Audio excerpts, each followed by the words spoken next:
Chapter 5. Whispers of Another Land.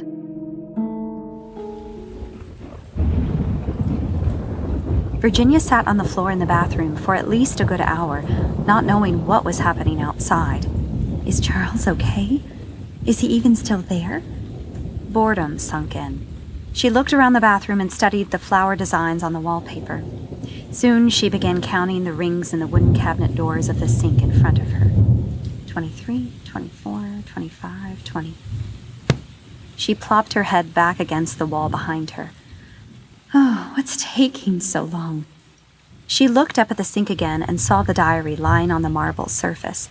With nothing else to do, she reached up and pulled it off the sink. She flipped through it, trying to remember the last page she was on. After turning multiple pages, she came across where she had left off and began to read. But it was not the end for me. These things, these monsters that took me, have this ability to shape their form from a man to a beast.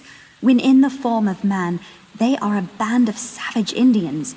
One night, while they were in their human form around a campfire with me tied to a tree in the distance, another Indian leaped out of the shadows of the woods. His body was covered in the design of war paint. His face was painted half in red and half in white. He quickly cut my bonds, swept me into his arms, and carried me into the dark of the night.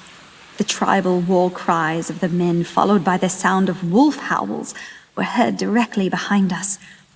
I honestly do not know how to describe most of my adventures to you, as they would be rarely seen in our world.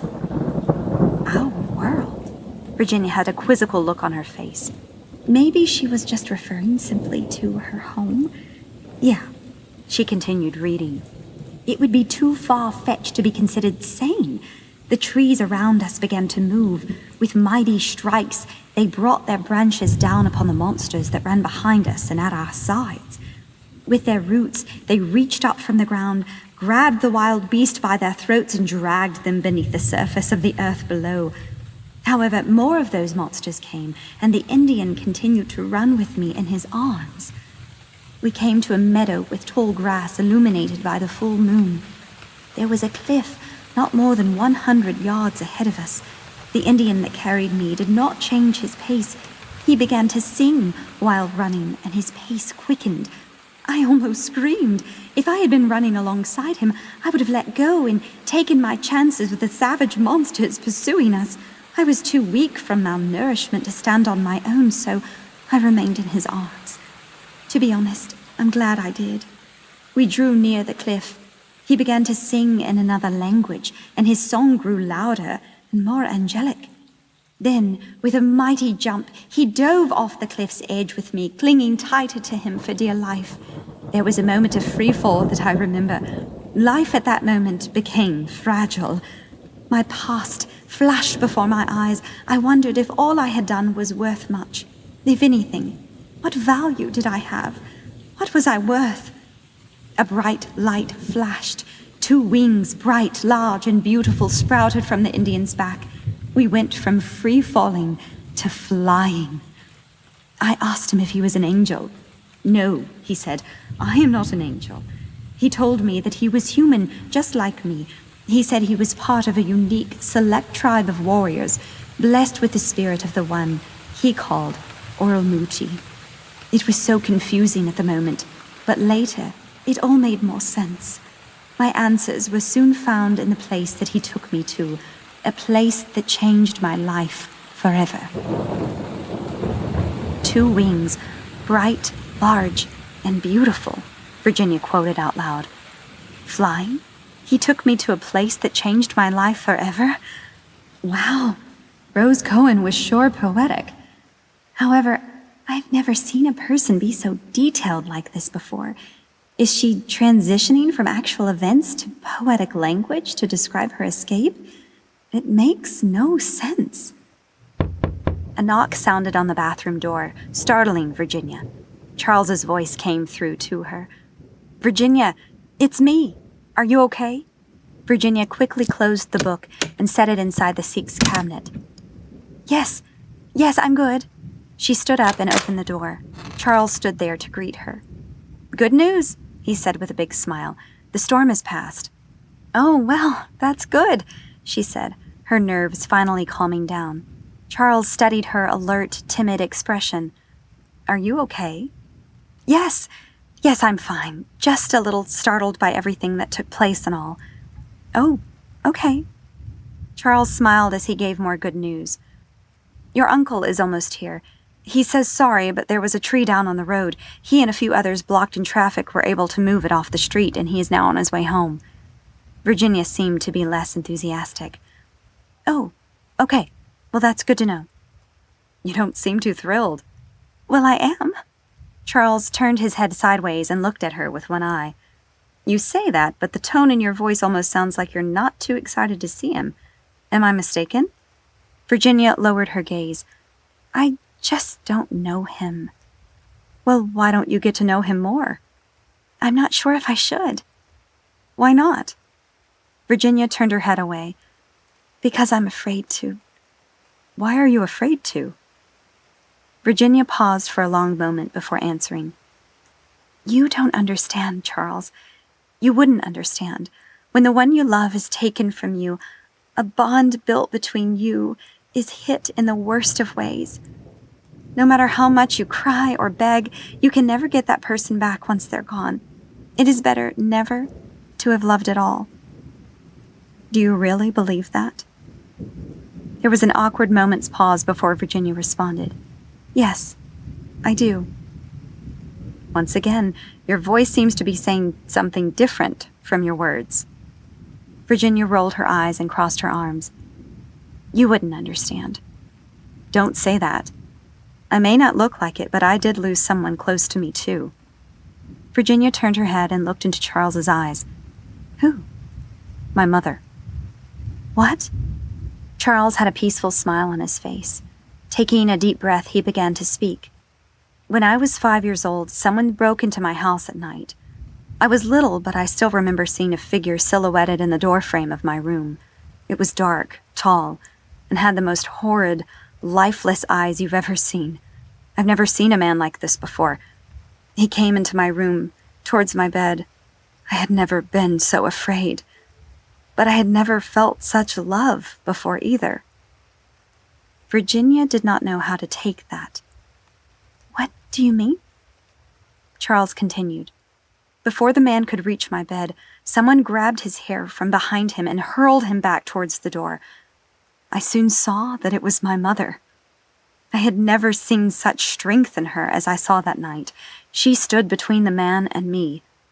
He got back up, laughing at her. He drew a knife from his belt and came at her. To my surprise, she did not move. She stood there and fought back. They both grabbed each other. The man tried to get me the whole time. There was one point in the fight when he tossed my mother down. As soon as she hit the floor, he raised the knife towards me and brought it down. I closed my eyes and screamed, but never felt the knife hit me. I opened my eyes and saw my mother's back positioned in front of me. The knife that was meant for me was thrust deep into her chest." Virginia could not believe what her ears were hearing. She stared at Charles with sorrow and more respect. What happened then? The man was shocked. I can still remember his eyes. They were mystified by the act of my mother. She stared back at him. He slowly let go of the knife handle and stepped back. I jumped out of my bed crying. The man saw me and drew another knife, but I did not care. I charged at him, yelling and crying at the same time. He held the knife up, ready to strike me, but something happened. Charles looked off into space, searching for the right words. "What?" asked Virginia. "What happened?" "It's hard to explain right now," he replied. "I can only describe it as a miracle." He searched a moment longer and finally spoke. My mother began to sing in a different language that I had only heard her sing over me when she would tuck me in at night. A flash of light entered the room, and the man became momentarily blinded. The light was so bright that he had dropped the knife and placed both hands over his eyes. The light did not hurt me, though. I picked up the knife he dropped on the floor and sliced his knee with it. He fell down to my level. His hands came off his face, and he and I saw eye to eye for the first time. With one last stroke, I brought the knife's edge across his face, trailing across his right eye and his nose. He let out a loud cry and left my room. He was never seen or heard of again. When the police arrived, they found me trying to wake up my mother. Charles's eyes began to water and slowly turn red. Up to that point in my life, I had no idea what death was. I thought she was asleep. They found my father unconscious in the master bedroom. Someone had struck him from behind before the fight took place. For 5 days, I did not say a word. I did not know how to understand everything that happened. The fight, the light, the man who tried to kill me. All I wanted was to see my mother. I can still remember my dad. His eyes were bloodshot red and watered with tears.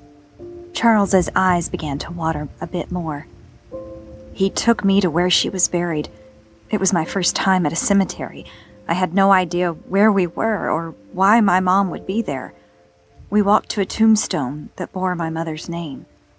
He tried his hardest to explain it to me, but all I could understand was that my mother was buried underground.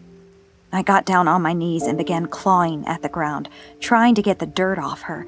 I was yelling and screaming, asking why they put her in the ground and shouting that she wasn't supposed to be there. My dad had to use every ounce of strength to pull me off the ground. He held me tightly in his arms and told me, "Mommy was gone. She is in heaven."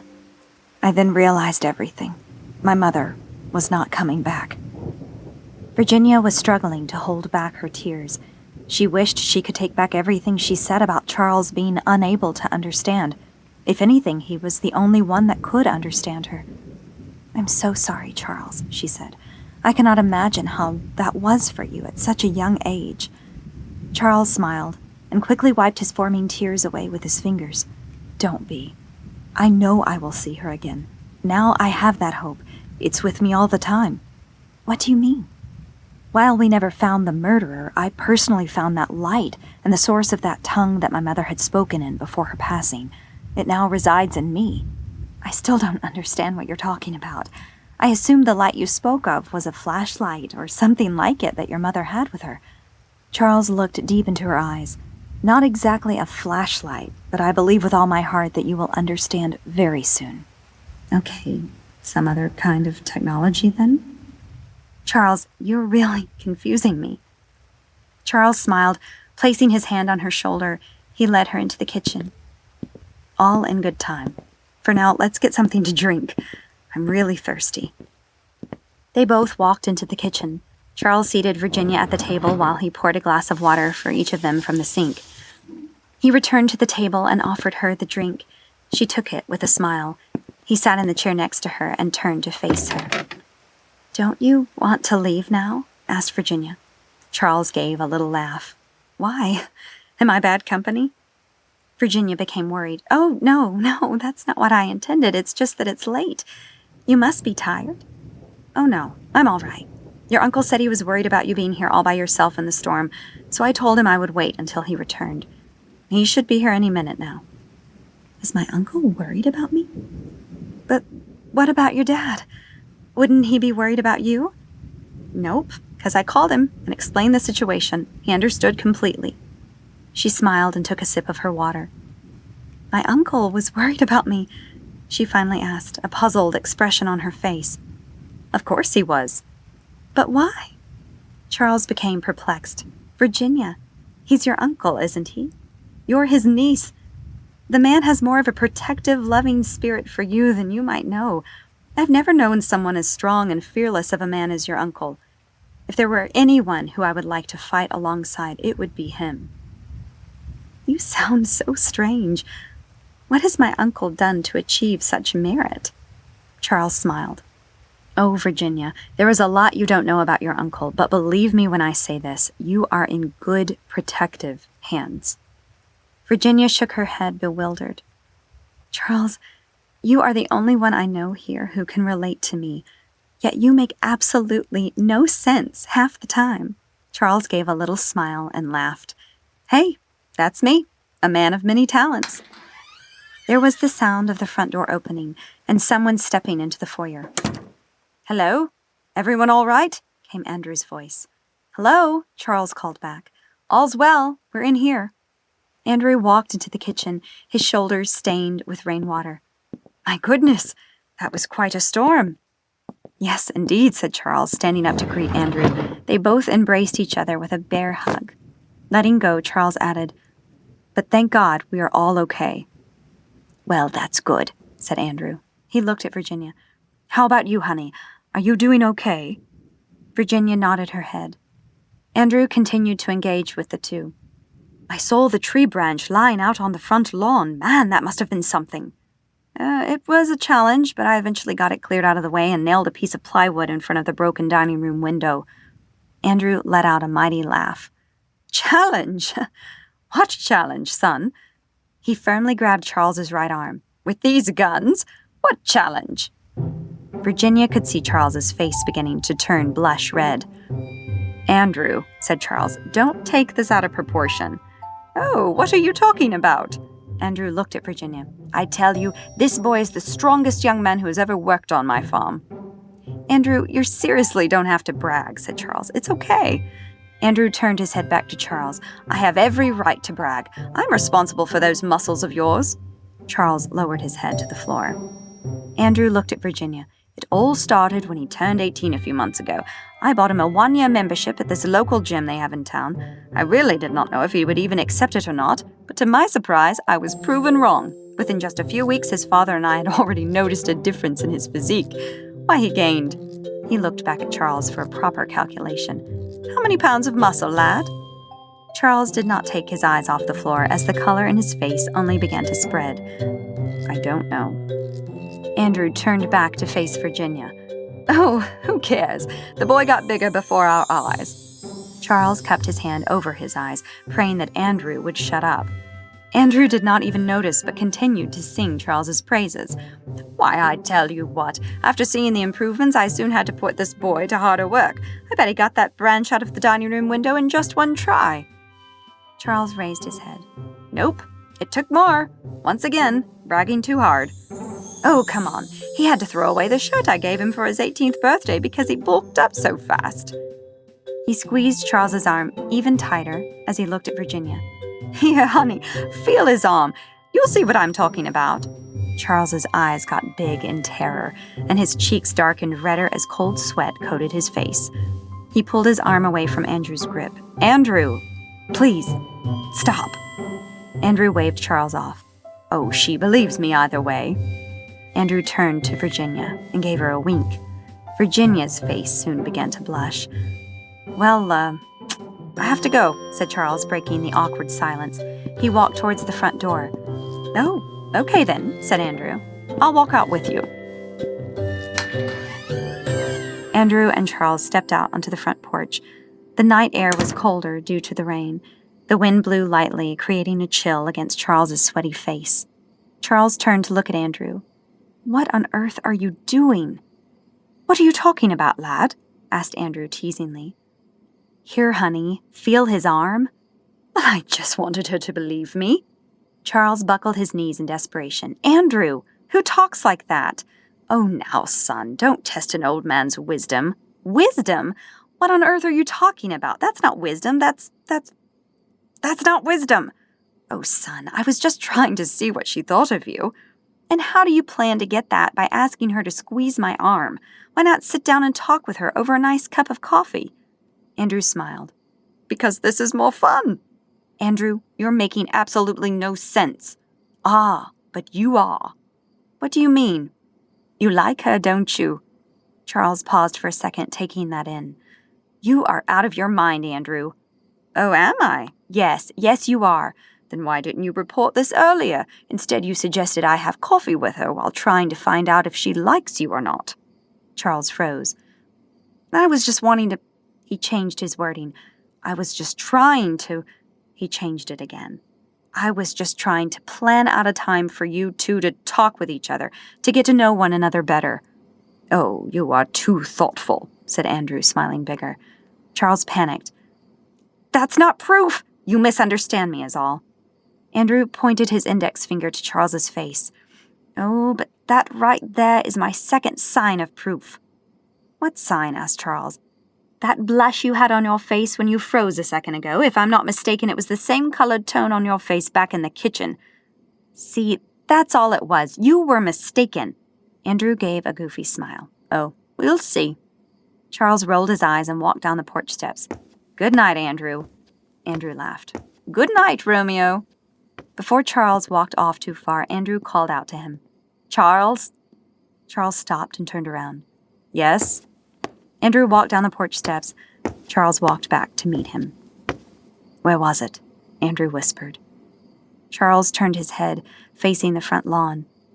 Right out there, about 10 feet from the pond's bank, this side, facing the house. Andrew breathed a deep breath through his nose and nodded his head. All right.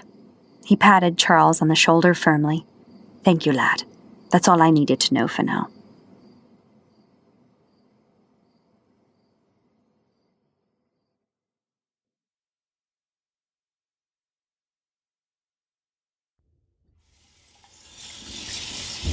Virginia was at the sink washing and rinsing both glasses. She heard the door open and close, followed by her uncle's footsteps entering the kitchen. Yep, that boy is all right, he said. Virginia smiled, but refused to turn around to let her uncle see it. Yeah, a fine, strapping young lad. Great character, respectable, gracious. He paused for a second before adding, and he likes you too. Andrew could not see Virginia's eyes, but her frozen posture told him everything he needed to know. A little smile crossed his face. And you left the water running, honey. Virginia flinched. Quickly, she turned off the water, but looking down, she realized that she was not done rinsing the soap off the glasses. Quickly, she turned it back on. She blushed and shook her head, hearing her uncle chuckling from behind her. Oh, quit it, she bantered. Oh, now, don't reject an old man's wisdom. Still letting out some laughter, he went into the dining room to look at the damage done to his window. Virginia finished washing and drying the dishes in her hands, placed them back in the cupboard, and walked toward the stairs. Passing the bathroom under the stairs, she stopped and remembered the diary. She looked to see if her uncle was around. Finding him distracted with inspecting his dining room window, she quickly reached into the cabinet under the bathroom sink and pulled out the diary. Grabbing the menorah on top of the sink, she blew out its flame and went upstairs, holding the diary close to her heart all the way up. After entering her room, she shut the door and sat at her desk. The candles in the menorah were about halfway melted, and their wax began to trail down the side of the holders. She placed it on the desk and opened the diary. After scrolling through page after page, she came to where she had left off. Carefully turning its pages, she found an odd piece of paper between them. Gently, she pulled it out of the diary and looked at it closely. It had a different texture, separate from the rest of the diary. She must have used a different piece of paper to write her thoughts on, suggested Virginia, and then placed it in her diary once she had the chance. She held the letter close to the light and began to read. It is real. This place is real, so real that I can feel it all around me. There is something here, like a call from an ancient past, like a hidden story of old, a place where fables become tangible, love becomes known, and desire finds adventure. They both fill the air of this place like the morning mist at the rise of dawn. It whispers a call to my heart. I am taken, I am seized, I am captivated by the wonder of this place. My mind is driven mad, it would seem, but my heart is made upon the foundation of truth, governed by law and driven by passion. I am through with doubting. Aletheia is real. Its effects have already spread into our world, slowly becoming how it once used to be thousands of years ago. Virginia felt her heart racing. She felt as if she were in this place as well. Where is Aletheia located in this area? Is it a park? She placed the book on her desk and inserted the extra slip of paper back into its pages. Then she ran out of her room to the stair railing. Uncle Andrew, she called out. Andrew came to the center of the foyer and looked up at her. Yes, honey? I'm going to stay at school after classes tomorrow, so I'll be home late. Oh?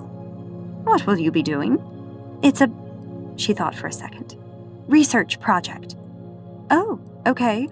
What are you researching? Geography and history. It's a project that covers what our region looked like back in the 1800s. Oh, I see. Well, just make sure you call me on your way home. Yes, sir. Good night. With that, she ran back into her bedroom. Good night, honey. Virginia closed her bedroom door, took the diary off her desk, and placed it inside her backpack. Before closing it, she looked at the book with one last stare of curiosity. Aletheia. It was the final word on her mind before she went to sleep that night. That and Charles.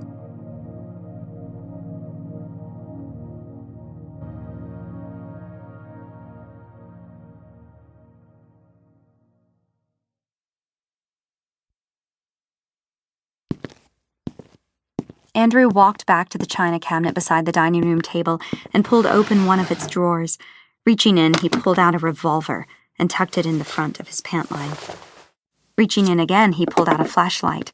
He walked over to the front door, placed his Stetson on his head, and walked outside. He walked down the front porch steps and across the driveway to the spot Charles had pointed to. Turning on the flashlight, he shined it on the ground and looked intently at the grass, occasionally looking up around him. Stopping in his tracks, he pointed the flashlight at a particular spot. Kneeling down, he examined it closer. After stroking his index finger around its edges, he exhaled a deep breath from his nose. "He was right," said Andrew. Pressed into the earth before Andrew was a massive paw print the size of his chest. He stood up and saw another one, just like it, about 3 feet to the left, and 2 more, just like the 2 front paws behind them. Resting his palm upon the handle of his pistol, he glared intensely into the woods to his left and right, breathing heavily out of his nose, like a bull. "She is not yours," he said firmly through his teeth. Seeing nothing, he walked back into the house and locked the door.